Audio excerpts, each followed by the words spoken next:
Hello, my name is Micheal Tarver, and I'm a professor of history at Arkansas Tech University in Russellville, Arkansas. What I would like to do is to take a few moments and introduce to you a recent work that has been republished by the Grupo de Estudios Venezuela, Estados Unidos at the Universidad de los Andes in Mérida, Venezuela. The work, under the title of Desde tomar el cielo por asalto hasta el despertar a la realidad, looks at the Venezuelan insurgency from roughly 1960 to 1963. After almost 3 years of failure at insurgency by the Venezuelan extreme left, the members of the Partido Comunista de Venezuela and the Movimiento de Izquierda Revolucionaria combined their efforts to form the Fuerzas Armadas de Liberación Nacional and its political arm, the Frente de Liberación Nacional. Almost 1 year after its formation, the FALN experienced serious internal problems which prevented it from achieving success of its stated objectives. From its inception on February 20th, 1963, the FALN stated 5 long-range goals, yet by the beginning of 1974, none of these objectives had been achieved. The FALN and the FLN had turned the Venezuelan population against them by the repeated acts of violence. Although the FALN and FLN had hoped to gain legitimacy by the completion of their operations, most of the acts tended to make the insurgents appear illegitimate to the majority of the Venezuelan population. Soon after the December 1963 elections, the FALN and FLN leadership re-examined its programs and policies to determine the reasons it had failed to prevent the elections.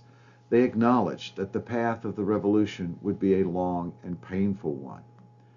The FALN also assessed its causes for their mistakes, which included, among other things, a lack of some sort of responsible revolutionary surveillance, and basically these various mistakes that they made caused them to be unsuccessful. The FALN-FLN underestimated the popular support for Rómulo Betancourt. It is impossible to determine conclusively whether the support was for Rómulo Betancourt the man or for President Betancourt, the head of a democratic government. The election results indicate that the latter might be true. Whatever the cause, the Betancourt government retained the support of the majority of the population until he left office in March of 1964. The FALN and FLN afforded the Venezuelan youth a chance to become integrated into national politics. With the downfall of Marcos Pérez Jiménez in 1958, the older political leaders moved into the forefront of Venezuelan politics. The youth of AD, COPE, URD, and the PCV parties have been placed in positions of lesser importance within their respective parties. The FALN and FLN utilized the vigor and morale of the youth and turned it into political action. The Betancourt government responded to the FALN attacks in a manner which strengthened the government's claim to legitimacy. When civil liberties had to be suspended because of violence, they were reinstated as soon as feasible. When FALN terrorism seemed to demand that the government use strong force, Betancourt waited until he was certain that the populace felt it necessary.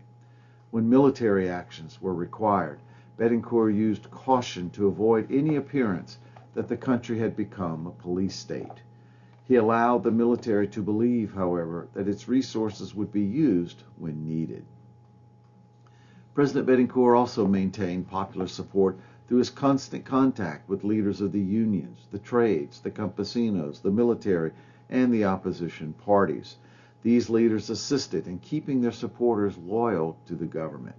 Both the rural and urban populations remained predominantly loyal to the government. Meanwhile, the urban population became terrorized by the FALN actions.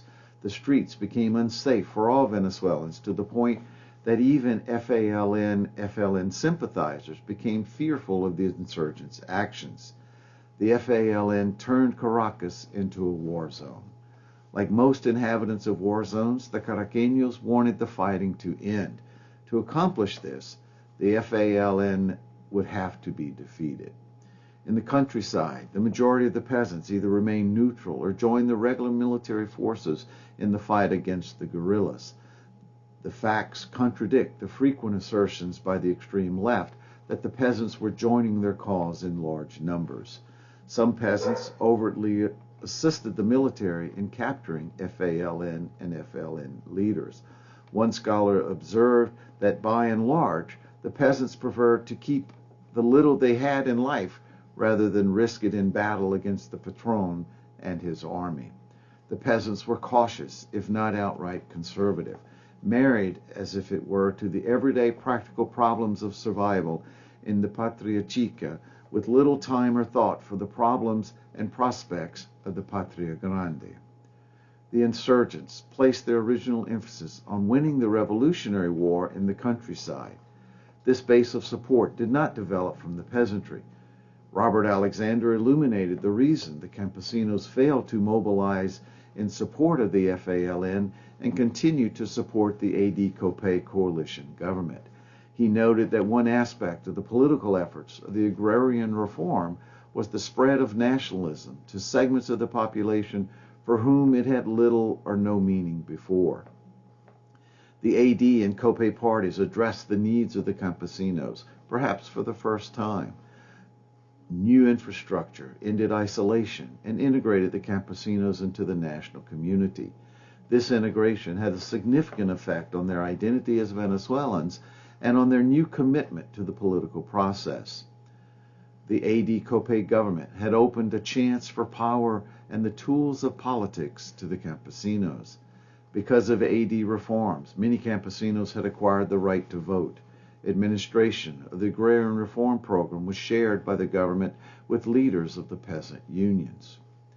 Because of the A.D. Copé government expenditures for public works, the campesinos in even the most remote regions obtained the necessary infrastructure to be integrated into the articulate segments of the nation. The government had built schools, provided utilities, and constructed roads to connect the towns with the metropolitan areas. Because of these infrastructures, the campesinos were able to move from simple subsistence to economic integration with the rest of the country. Not only had the government created an agrarian program which increased the productivity of the campesinos, but the program had also given them a greater sense of their human dignity and worth. From the 10 years of rule by Marcos Pérez Jiménez, the campesinos learned that the return to power by a right-wing party would mean the end of the economic and social gains attendant to agrarian reform.